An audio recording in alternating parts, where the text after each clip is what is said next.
এ মুহূর্তে দেশ পরিচালনার অভিজ্ঞতা কেবল বিএনপিরই আছে বলেছেন তারেক রহমান। ষড়যন্ত্রকারীদের দেখা মাত্র গুপ্ত নামে ডাকার পরামর্শ। দুই পরিবারের বন্দোবস্ত আর নয় বলেছেন ডাক্তার শফিক সহ 11 দলীয় নেতারা। নির্বাচনে জিতলে পরাজিতদেরও সঙ্গী করে দেশ গঠনের ঘোষণা। নির্বাচনে আইন শৃঙ্খলা নিয়ন্ত্রণে মারণাস্ত্র ব্যবহারে অনাগ্রহ বিজিবির, চায় সীমান্ত সুরক্ষা রেখেই দায়িত্ব পালন করতে, জানিয়েছেন ঢাকা সেক্টর কমান্ডার। পূর্বাচলে শেষ হলো বাণিজ্য মেলা, মিলেছে 224 কোটি টাকার রপ্তানি আদেশ, আরও পরিসর বাড়ানোর পরিকল্পনা।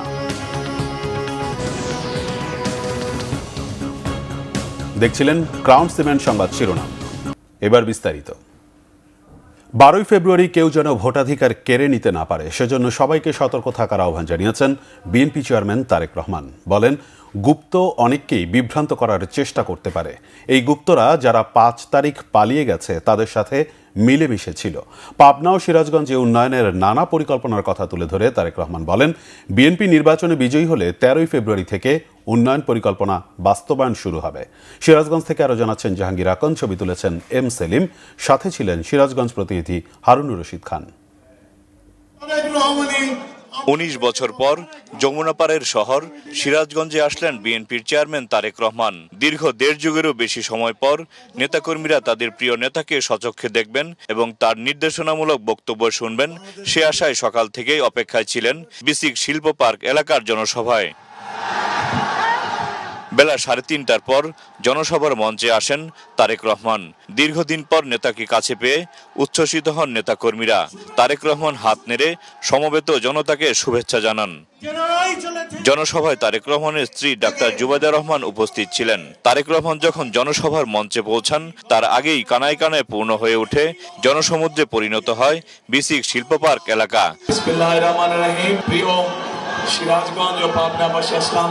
প্রধান অতিথির বক্তব্যে তারেক রহমান বলেন, সিরাজগঞ্জ ও পাবনা কৃষিবান্ধব ও শিল্প এলাকা, এগুলোকে টেনে তুলতে হবে। ক্ষমতায় গেলে এ এলাকার তাঁত শিল্পকে বিদেশে রপ্তানির ব্যবস্থা করা হবে বলে জানান তিনি।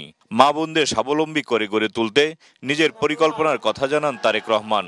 এই মুহূর্তে কৃষিকেও যেমন আমাদের টেনে উঠাতে হবে, কৃষক ভাইদের পাশে দাঁড়াতে হবে, একই সাথে লক্ষ লক্ষ তরুণ যুবকের কর্মসংস্থানের ব্যবস্থা করতে হবে। নতুন নতুন শিল্প পার্ক স্থাপনের মাধ্যমে আমাদেরকে এই সমস্যার সমাধান করতে হবে। সমগ্র উত্তরাঞ্চলে আমরা কৃষি নির্ভর শিল্প গড়ে তুলতে চাই। এই এলাকার মানুষ তাঁত শিল্পের সাথে বহু মানুষ এখানে জড়িত, কিন্তু এই তাঁত শিল্পকে যদি আমরা তাঁত শিল্পের সম্পর্কে যদি আমরা পরিকল্পনা গ্রহণ করতে পারি, তাহলে এই তাঁত শিল্প উৎপাদিত পণ্য আমরা ইনশাআল্লাহ সারা বিশ্বে ছড়িয়ে দিতে সক্ষম হব এবং আগামী দিনে আমরা তাই করতে চাই। বিএনপির চেয়ারম্যান বলেন, 71-এ স্বাধীনতা অর্জিত হয়েছে, 24-এ মানুষ জীবন দিয়ে স্বাধীনতাকে রক্ষা করেছে। এখন একে অর্থবহ করে তুলতে হবে। আজ আপনাদের সামনে দাঁড়িয়ে আমি হয়তো প্রতিপক্ষ সম্পর্কে অনেক কথা বলতে পারতাম, আপনারা হয়তো জোরে জোরে হাততালি দিতেন, কিন্তু তাতে কি আপনাদের কোনো লাভ হতো? লাভ হতো না। বাংলাদেশের মানুষ এখন জানতে চায়, বাংলাদেশের মানুষ এখন দেখতে চায় যে কোন রাজনৈতিক দল কি পরিকল্পনা গ্রহণ করবে দেশ এবং জনগণের জন্য। বিএনপি আপনাদের সামনে পরিকল্পনা দিয়েছে এবং এই মুহূর্তে বিএনপি একমাত্র রাজনৈতিক দল যেই দলের অভিজ্ঞতা আছে কিভাবে দেশকে সুন্দরভাবে সামনের দিকে পরিচালিত করতে হয়। বিএনপি ছাড়া এই মুহূর্তে বাংলাদেশকে সঠিকভাবে পরিচালনা করতে পারে অভিজ্ঞতা সম্পন্ন এরকম কোন রাজনৈতিক দল নেই। যারা এসে আপনাদেরকে বিভ্রান্ত করার চেষ্টা করবে, দেখা মাত্র তাদেরকে বলবেন গুপ্ত। তোমরা পারবেন বলতে? যারা এসে বিভ্রান্তিমূলক কথা ছড়াবে তাদের একটাই নাম, তারা হচ্ছে গুপ্ত। কারণ তাদেরকে গত 16 বছর আমরা দেখি নাই। তারা এদের সাথে মিশেছিল, যারা 5 তারিখে পালিয়ে গেছে তাদের সাথে তলে তলে মিশেছিল। কাজে সেই স্বাধীনতার সময় থেকে 86 সাল থেকে 96 সাল থেকে সব সময় দেখবেন এরা সব একই সাথে ছিল, এপি তার ওপি। বিএনপির চেয়ারম্যান বলেন, মানুষ শান্তি চায়, নিরাপদে থাকতে চায়। ধর্ম জাতপাত মুখ্য নয়। বিএনপি ক্ষমতায় গেলে বিএনপি মানুষকে মানুষ হিসেবে মূল্যায়ন করতে চায়। আমরা যদি দেশে জনগণের শাসন কায়েম করতে পারি, আমরা যদি দেশে জনগণের সরকার প্রতিষ্ঠিত করতে পারি, আমরা যদি দেশে জনগণের কাছে জবাবদিহিমূলক সরকার প্রতিষ্ঠা করতে পারে, তাহলেই একমাত্র সম্ভব দেশ এবং জনগণের প্রকৃত যে সমস্যাগুলো আছে সেই সমস্যাগুলোর সমাধান করা।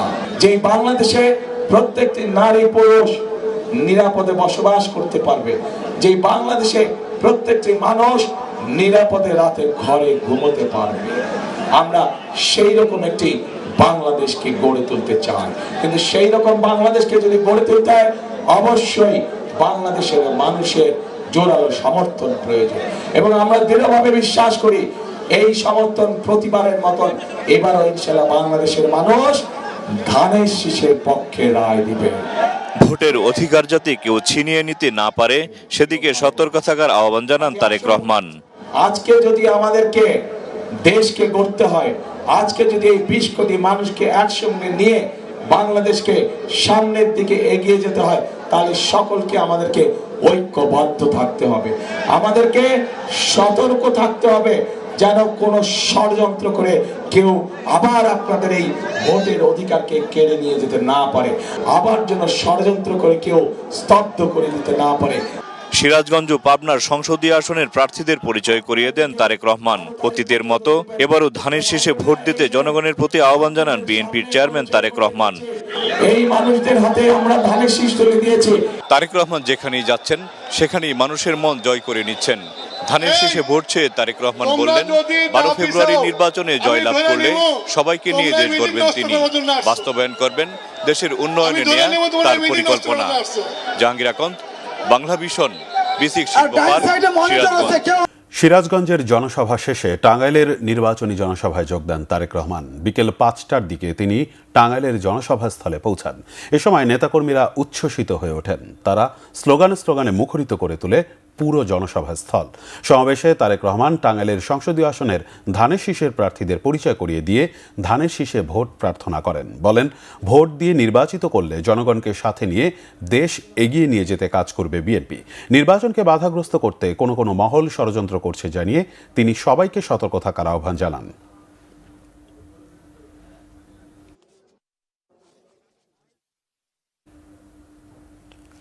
একটি দল জুলাইকে তুচ্ছ-তাচ্ছিল্য করলেও জনগণের চাপে গণভোটে হ্যায়ের পক্ষে অবস্থান নিয়েছে বলে মন্তব্য করেন জামাতের আমির ডক্টর শফিকুর রহমান।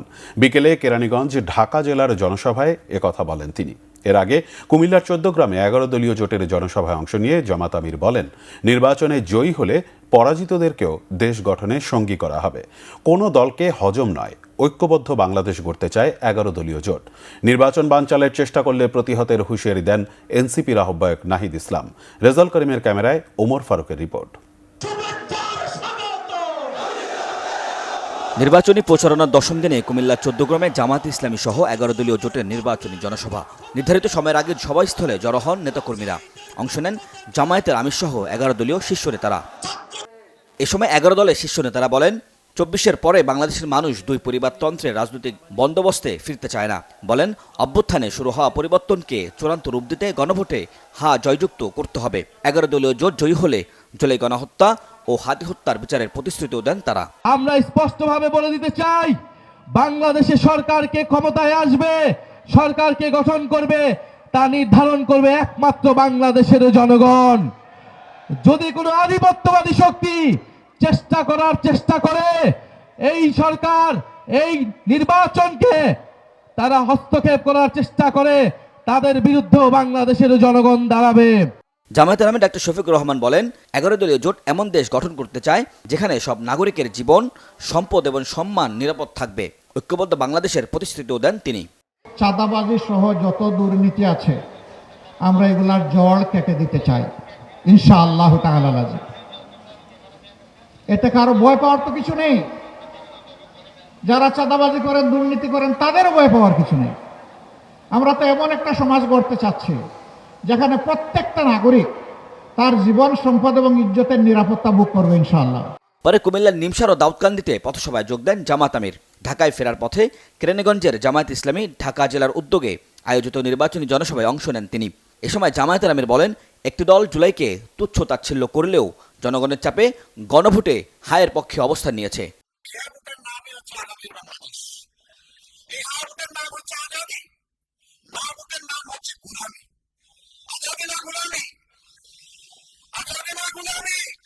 দেশের বিভিন্ন জেলায় নির্বাচনী জনসভায় বেকারত্ব দূরীকরণ, নারী অধিকার নিশ্চিত করা, দুর্নীতিমুক্ত বাংলাদেশ গড়তে নানান প্রতিশ্রুতি দিচ্ছে বাংলাদেশ জামায়াত ইসলামী। এমন প্রতিশ্রুতির কতটা প্রভাব পড়ছে সেটির প্রতিফলন হয়তো 12 তারিখের নির্বাচনেই দেখা যাবে।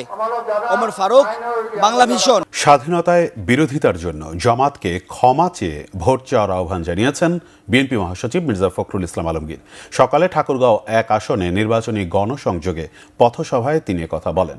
মির্জা ফখরুল বলেন, দলের চেয়ারম্যান তারেক রহমান জানিয়েছেন, বিএনপি ক্ষমতায় গেলে 10,000 টাকা পর্যন্ত যাদের কৃষি ঋণ আছে তা সুদসহ মওকুফ করা হবে। তারেক রহমান সাহেব তার ছেলে তিনি আসছিলেন, তিনি এসে আমাদের সামনে বলছেন যে আমাদের দল বিএনপি যদি নির্বাচিত হতে পারে তাহলে 10,000 টাকা পর্যন্ত কৃষি ঋণ যাদের আছে সুদসহ মাফ করে দেবেন। যে যারা বিএ পাস করছে, MA পাস করছে, শিক্ষিত বেকার আমাদের ভাই বোন, তাদের জন্য তিনি 18 মাসে 1 কোটি কাজের ব্যবস্থা করবেন। এগুলো শুধু কথার কথা না, তিনি এগুলো করবেন, কারণ আমরা অতীতে এগুলো করে দেখিয়েছি বন্ধুগণ। প্রচারণার 10ম দিনেও গণসংযোগে ব্যস্ত ঢাকার বিভিন্ন আসনের বিএনপি মনোনীত প্রার্থীরা। ঢাকা 8 আসনে গণসংযোগ ও নেতাকর্মীদের সাথে মতবিনিময় করেছেন দলের স্থায়ী কমিটির সদস্য ও প্রার্থী মির্জা আব্বাস। নির্বাচনের ফলাফল ঘোষণা 12 ঘন্টার বেশি হলে তা দুরভিসন্ধিমূলক হবে বলে মনে করেন তিনি। পুরনো ঢাকার দয়াগঞ্জ সহ বিভিন্ন এলাকায় গণসংযোগ করেছেন ঢাকা 6 আসনের প্রার্থী ইশরাক হোসেন। বিস্তারিত শুভ মাহফুজের রিপোর্টে। শনিবার সকালে রাজধানীর নয়াপল্টনে হাব, বায়রা ও আটাবের সাথে মতবিনিময় করেন ঢাকা 8 আসনে বিএনপির প্রার্থী মির্জা আব্বাস। এ সময় তিনি অভিযোগ করেন, নির্বাচন কমিশন ও সরকারের ঘাপটি মেরে আছে ষড়যন্ত্রকারীরা, যারা নির্বাচন বানচাল ও বিতর্কিত করতে ভোটের ফলাফল ঘোষণা বিলম্বিত করতে চায়। কার সমর্থনে, কিসের আশায় নির্বাচন কমিশনের কিছু কিছু লোক বলতেছে নির্বাচনের রেজাল্ট দিতে 3 দিন সময় লাগবে। কেন ভাই 12 ঘন্টার বেশি দেরি করে? তাহলে বুঝতে হবে তাদের ভিতরে অসৎ কোনো উদ্দেশ্য আছে। আমরা কোনো অসৎ উদ্দেশ্যকে প্রশ্রয় আমরা দেব না। দরকার পড়লে নির্বাচনের আগেই আমরা আন্দোলন গড়ে তুলব। রাজধানীর দয়াগঞ্জের সর্দার আলী সড়কে প্রচারণা দিয়ে দিনের কর্মসূচি শুরু করেন ঢাকা 6 আসনের বিএনপির প্রার্থী ইশরাক হোসেন। দিনব্যাপী পুরান ঢাকায় নিজ সংসদীয় আসনে গণসংযোগ করেন তিনি। এ সময় তিনি বলেন, 12 ফেব্রুয়ারি সুষ্ঠু ও নিরপেক্ষ নির্বাচনের উপর নির্ভর করছে দেশের ভবিষ্যৎ।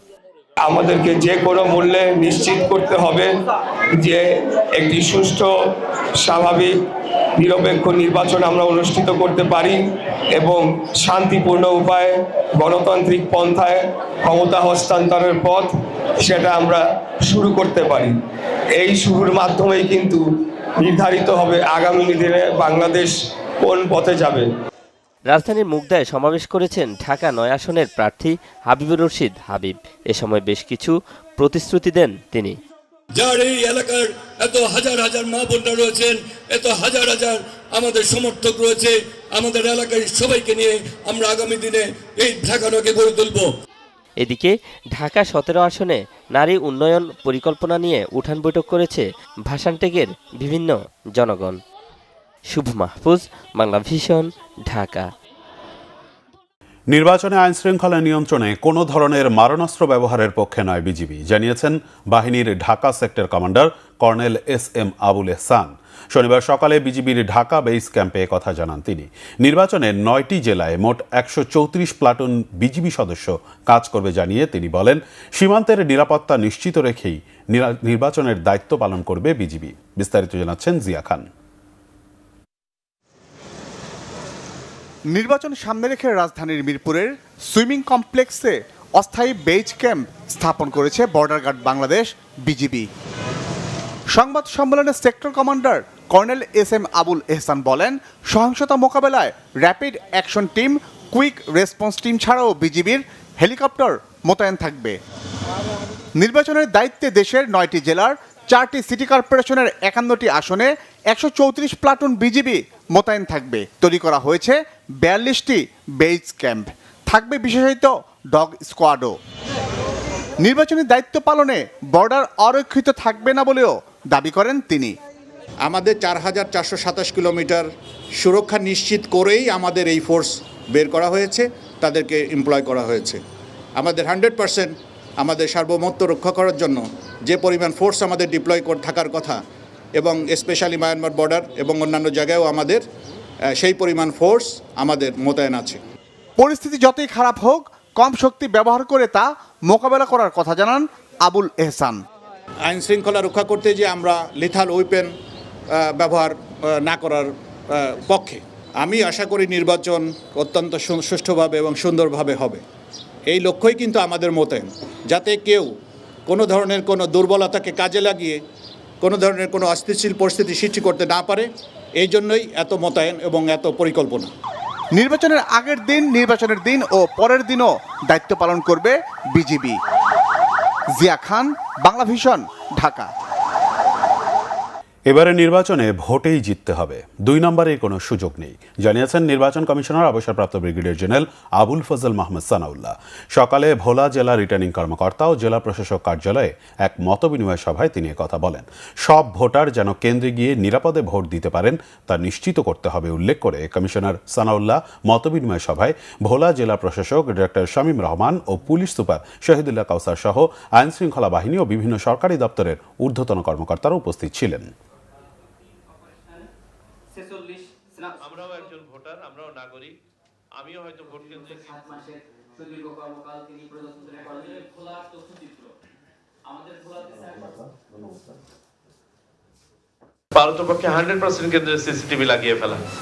কতটুকু পারবেন আপনারা দেখেন, ভোলার বাস্তবতা একটু ভিন্ন মনে হচ্ছে, বাট চেষ্টা করে যান যতগুলোতে সম্ভব।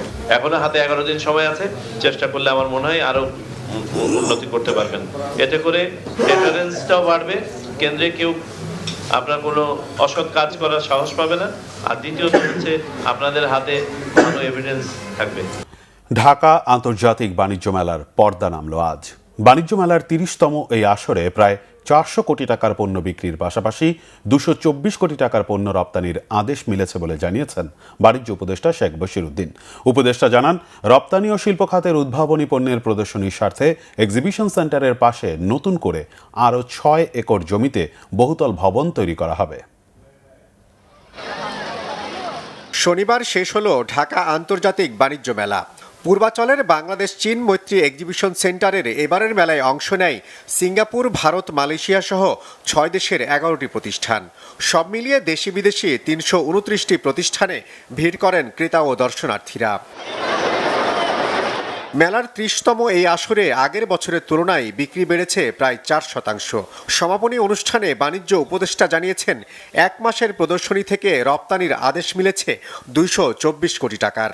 আমরা পূর্ত মন্ত্রণালয় থেকে 6 একর অতিরিক্ত জায়গা নেওয়ার জন্য কাজ করছি। আশা করি এই জায়গাটা যদি ইপিবির অনুকূলে বরাদ্দ দেওয়া হয়, তাহলে আমাদের এটার অবয়ব এবং এটার অবকাঠামোগত যে প্রয়োজন রয়েছে সেটাকে আমরা বৃদ্ধি করতে পারবো, এবং সেখানে আমরা নিশ্চয়ই মাল্টি স্টোরি বিল্ডিং করে এর সক্ষমতা বৃদ্ধি করতে পারবো। বাণিজ্য মেলাকে শুধু পণ্য বেচাকেনার মধ্যে সীমাবদ্ধ না রেখে উৎপাদনমুখী শিল্প ও রপ্তানিমুখী উদ্ভাবনী পণ্যের প্রদর্শনীতে পরিণত করার পরিকল্পনা জানান বাণিজ্য উপদেষ্টা। আমাদের নিজেদের জাতীয় সক্ষমতা নিরূপণ করার জন্য আমি মনে করি অসম্ভব জরুরি, এবং তাদেরকে কোনো সাশ্রয়ী মূল্যে অথবা এমনকি বিনামূল্যেও আমরা আমন্ত্রণ জানাতে পারি কিনা, তাদের পণ্যের বৈচিত্র্যের উপর নির্ভর করে, পণ্যের উদ্ভাবনের উপরে নির্ভর করে, সেটা শিল্প পণ্য হোক, রপ্তানি পণ্য হোক, গৃহস্থলী পণ্য হোক। আমি নিশ্চিত যে আগামী মেলাতে আমরা এসব জিনিসগুলোকে আমলে নিয়ে আরও অনেক সুন্দর মেলা আয়োজন করব। সড়ক সংস্কারের জন্য এবার মেলায় যাওয়া দর্শনার্থীদের দুর্ভোগের জন্য দুঃখ প্রকাশ করেন বাণিজ্য উপদেষ্টা। আগামী বছর এমন কষ্ট আর থাকবে না বলে জানান আয়োজকরা। জিয়াউল হক সবুজ, বাংলা ভিশন, ঢাকা। শিক্ষাবিদ অধ্যাপক ডক্টর মাহবুবুল্লাহ খান বলেছেন, গণতান্ত্রিক উত্তরণ ও শান্তিপূর্ণ সহাবস্থানের পথে সবচেয়ে বড় বাধা আওয়ামী লীগ। রাজধানীর এফডিসিতে ডিবেট ফর ডেমোক্রেসি আয়োজিত বিতর্ক অনুষ্ঠানে কথা বলেন তিনি। বলেন, মুক্তিযুদ্ধের মতো এত বড় আত্মত্যাগের সুফল মানুষ আজও পায়নি। মুক্তিযুদ্ধ প্রতিবেশী রাষ্ট্র দ্বারা নিয়ন্ত্রিত ছিল অভিযোগ করে তিনি বলেন, ৭১ পরবর্তী গণতন্ত্র ছিল তাদেরই নির্দেশিত। প্রতিবেশী দেশের সমর্থনের কারণেই সে সময় দেশে একদলীয় শাসন কায়েম হয়েছিল বলে অভিযোগ তার। ডক্টর মাহবুবুল্লাহ বলেন, ক্ষমতার মোহে সাবেক প্রধানমন্ত্রী শেখ হাসিনা রাজনৈতিক দুর্বৃত্তে পরিণত হয়েছিলেন। আওয়ামী লীগের প্রতিহিংসার কারণে আসন্ন নির্বাচনী পরিবেশ ও দেশের শান্তি বিনষ্ট হওয়ার আশঙ্কা করেন তিনি। ডিবেট ফর ডেমোক্রেসির চেয়ারম্যান হাসান আহমেদ চৌধুরী কিরণ বলেন, অতীতের যে কোনো নির্বাচনের চেয়ে আসন্ন নির্বাচনের গুরুত্ব বেশি। নির্বাচন অবাধ ও সুষ্ঠু করতে সংশ্লিষ্ট সবার প্রতি আহ্বান জানান তিনি। আওয়ামী লীগের মতো একটা দল দেশের বাইরে থেকে এখন নানা উস্কানি দিচ্ছে এবং দেশে অস্থিরতা সৃষ্টির চেষ্টা করছে। এরা কিন্তু এই গণভোট বা এই প্রক্রিয়ার মধ্যে তো নাই, বরং তারা এর বিরোধিতা করছে। আজকে তারা কিন্তু এই প্রতিহিংসার রাজনীতির অবসানের পথে এবং সমাজে শান্তি এবং সহনশীলতা প্রতিষ্ঠার পথে একটা বিরাট বাধা হয়ে কাজ করবে। বিএনপির স্থায়ী কমিটির সদস্য চট্টগ্রাম ১১ আসনের প্রার্থী আমির খসরু মাহমুদ চৌধুরী বলেছেন, প্রয়াত বেগম খালেদা জিয়াকে তুলনা করা যায় বিশ্ববরেণ্য নেতা মার্টিন লুথার কিং ও নেলসন ম্যান্ডেলার সাথে। সন্ধ্যায় চট্টগ্রামের একটি কনভেনশন হলে বেগম খালেদা জিয়া স্মরণে আয়োজিত নাগরিক শোক সভায় তিনি কথা বলেন। তিনি আরও বলেন, এসব বিশ্ব নেতা যেভাবে গোটা জীবন আপোষহীনতায় লড়ে গেছেন, বেগম জিয়াও তার গোটা জীবন বাংলাদেশের মানুষের গণতান্ত্রিক অধিকার আদায়ে লড়ে গেছেন। খালেদা জিয়ার রাজনৈতিক জীবনের ৩/৪ সময় গণমানুষের অধিকার আদায়ের আন্দোলনে কেটেছে বলে মন্তব্য করেন আমির খসরু।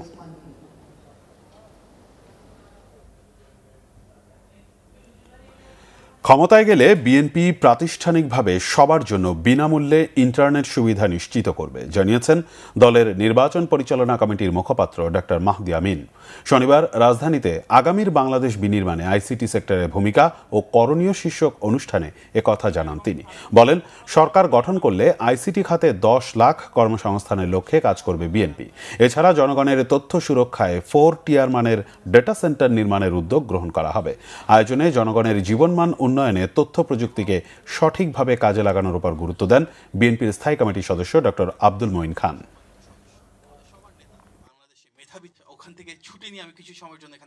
দেশ ও নাগরিকদের গুরুত্বপূর্ণ তথ্য, জাতীয় পরিচয়পত্র, পাসপোর্ট, সরকারি বেসরকারি সব ধরনের ডেটা দ্রুত ও নিরাপদে সংরক্ষণ এবং বিনিময়ের জন্য বাংলাদেশের একটি অত্যাধুনিক টিয়ার 4 ও টিয়ার 3 ডেটা সেন্টার দরকার। তাই ইনশাল্লাহ বিএনপি রাষ্ট্র পরিচালনার দায়িত্বে আসলে ক্লাউড ফার্স্ট কৌশলে দেশের প্রথম এআই চালিত ডেটা সেন্টার ক্যাম্পাস আমরা সৃষ্টি করতে চাই, শুরু করতে চাই। কিন্তু গণতন্ত্রের মূল কথা হচ্ছে জনগণ। যদি জনগণের কল্যাণ আমরা সাধন করতে না পারি, তাহলে এই গণতন্ত্রের বলি আমরা যতই বলি না কেন, এটা দিয়ে কিন্তু দেশের মানুষ সন্তুষ্ট হবে না। কাগজে কলমে কি করলাম, রিফর্ম করলাম, সংবিধান পরিবর্তন করলাম, আইন কানুন পরিবর্তন করলাম, সব কিছু করতে পারবো, কিন্তু মানুষের জীবন যদি আমি সহজ করে তুলতে না পারি, যেটা হচ্ছে আমি বিশ্বাস করি আইটি মূল উদ্দেশ্য। আসন্ন নির্বাচন বানচালের ষড়যন্ত্রের শঙ্কা প্রকাশ করে নির্বাচন কমিশন ও প্রধান উপদেষ্টার কার্যালয়ে স্মারকলিপি দিয়েছে কারিগরি ছাত্র আন্দোলন। শনিবার 10 সদস্যের প্রতিনিধি দল প্রধান নির্বাচন কমিশনার বরাবর স্মারকলিপি জমা দেন। শিক্ষার্থীরা আগামী নির্বাচনের আগে ডিপ্লোমা ও বিএসসি প্রকৌশলীদের সমস্যা নিরসনে কোনো সুপারিশ না করার দাবি জানান। বলেন, তাদের সমস্যা সমাধানে নির্বাচিত সরকারই সিদ্ধান্ত নেবে। শনিবার দুপুরে কয়েকশো শিক্ষার্থীরা নির্বাচন ভবনের সামনে বিক্ষোভ করেন। তাদের ঘিরে তৎপর ছিল আইন শৃঙ্খলা রক্ষাকারী বাহিনীর সদস্যরা। এর আগে সকালে শিক্ষার্থীদের একটি প্রতিনিধি দল প্রধান উপদেষ্টার কার্যালয়েও স্মারকলিপি দেয়। এ সময় ডিপ্লোমা শিক্ষার্থীরা ঢাকা মহিলা পলিটেকনিকের সামনে জড়ো হয়ে রাস্তা আটকে আন্দোলন করেন। আমরা সাধারণ শিক্ষার্থীরা মনে করি এই জাতীয় ত্রয়োদশ সংসদ নির্বাচন দ্রুত থেকে দ্রুত সময়ের মধ্যে বাস্তবায়ন করা প্রয়োজন। বিভিন্ন গুরুত্বপূর্ণ পদে যারা কর্মরত রয়েছে তাদের মধ্যে অনেকেই এই নির্বাচনের পূর্ববর্তী সময়ে সেফ এক্সিটের প্ল্যান করেছে, যেটা আমাদের কাছে স্পষ্ট প্রমাণ ও তথ্যাদি রয়েছে। এবং বাংলাদেশের আমজনতা এই সেফ এক্সিটের প্ল্যান কখনোই বাস্তবায়ন করতে দিবে না। শহীদ প্রেসিডেন্ট জিয়াউর রহমান এবং মরহুমা সাবেক প্রধানমন্ত্রী বেগম খালেদা জিয়ার সমাধিতে পুষ্পস্তবক অর্পণ ও কবর জিয়ারত এবং দোয়া করেছেন বিএনপির ফ্রান্স, পর্তুগাল এবং ইউরোপের বিভিন্ন দেশের নেতৃবৃন্দ। এ সময় উপস্থিত ছিলেন বিএনপি চেয়ারম্যানের উপদেষ্টা জনাব মাহিদুর রহমান, বিএনপির কেন্দ্রীয় আন্তর্জাতিক বিষয়ক সম্পাদক ও বহির্বিশ্ব বিএনপির সাংগঠনিক সমন্বয়ক জনাব আনোয়ার হোসেন খোকন। এ সময় ফ্রান্স বিএনপির পক্ষে উপস্থিত ছিলেন সদ্য সাবেক যুগ্ম সাধারণ সম্পাদক মোহাম্মদ রেজাউল করিম রেজা, পর্তুগাল বিএনপির আহ্বায়ক আবু ইউসুফ তালুকদার ও সদস্য সচিব সাইফ আহমেদ সুইট সহ অন্যান্য নেতৃবৃন্দ। নওগাঁর মহাদেবপুরে ড্রাম ট্রাকের চাপায় ৫ জন নিহত হয়েছেন। ভোর 4:30টার দিকে উপজেলার পাটকাঠি এলাকায় এই দুর্ঘটনা ঘটে। নিহতরা হলেন উপজেলার এনায়েতপুর ইউনিয়নের নূরপুর গ্রামের মাংরা উরাওয়ের ছেলে সঞ্চু উরাও, জটুয়া পাহানের ছেলে বিপুল পাহান, খোকা পাহানের ছেলে বীরেন, মৃত নরেন পাহানের ছেলে উজ্জ্বল পাহান ও অনিল পাহানের ছেলে বিপ্লব। ফায়ার সার্ভিস জানায়, ড্রাম ট্রাকটি মহাদেবপুর থেকে পত্নীতলার দিকে যাওয়ার পথে নিয়ন্ত্রণ হারিয়ে একটি ভ্যানকে চাপা দেয়। এতে ঘটনাস্থলেই 2 জন নিহত হন। আহতদের উদ্ধার করে উপজেলা স্বাস্থ্য কমপ্লেক্সে নেওয়া হলে আরও 3 জনের মৃত্যু হয়। নির্বাচনে আন্তঃজেলা দূরপাল্লার রুটে চলাচলকারী বাস রিকুইজিশন বন্ধের দাবি জানিয়েছে বাংলাদেশ সড়ক ও পরিবহন মালিক সমিতি। রাজধানীর পরিবাগে সংগঠনটির কার্যালয়ে সংবাদ সম্মেলনে আন্তঃজেলা রুটে চলাচলকারী বাস রিকুইজিশনের পরিবর্তে শহর ও শহরতলি রুট থেকে গাড়ি রিকুইজিশনের দাবি জানানো হয়। মালিক সমিতির নেতারা অভিযোগ করেন, সরকার আন্তঃজেলা রুটে চলাচলকারী বাসের 50% রিকুইজিশন করেছে। এ হারে রিকুইজিশন চলতে থাকলে নির্বাচনের সময় ভোটারদের যাতায়াতে ভোগান্তি তৈরি হবে। সংগঠনটির মহাসচিব মোহাম্মদ সাইফুল আলম অভিযোগ জানান, সরকার গাড়ি রিকুইজিশন দিলেও মালিক ও শ্রমিকদের জন্য অর্থ বরাদ্দের কোনো ঘোষণা দেয়নি। অতীতেও ক্ষতিপূরণ দিয়ে সরকার বাস চালিয়েছে। ক্ষতিপূরণের টাকা কোন দপ্তর থেকে তোলা যাবে তা জানানোর দাবি জানান সাইফুল আলম। মালিক সমিতির কার্যকরী সভাপতি এম এ বাতেন বলেন, আন্তঃজেলা ও দূরপাল্লার বাস রিকুইজিশন করা হলে মানুষ বিপাকে পড়বে, বিড়ম্বনা ও দুর্ভোগ তৈরি হবে। তাই শহর ও শহরতলির বাস এবং সরকারি পরিবহন পুলের পরিবহন রিকুইজিশনের পরামর্শ দেওয়া হয়। সংবাদ শেষ করব ক্রাউন সিমেন্ট শিরোনামগুলো আরেকবার জানিয়ে।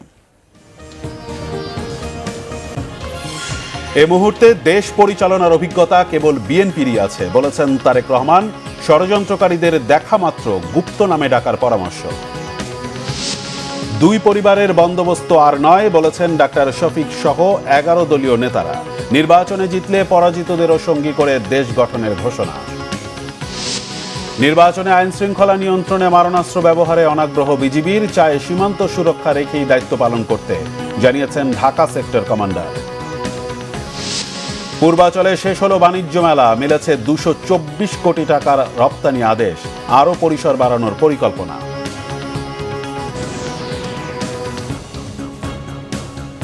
এই ছিল এখনকার মতো। পরের সংবাদ রাত 10:30। এর আগে 9টায় রয়েছে নিউজ 20 দেখার আমন্ত্রণ রইল। এতক্ষণ সাথে থাকায় ধন্যবাদ।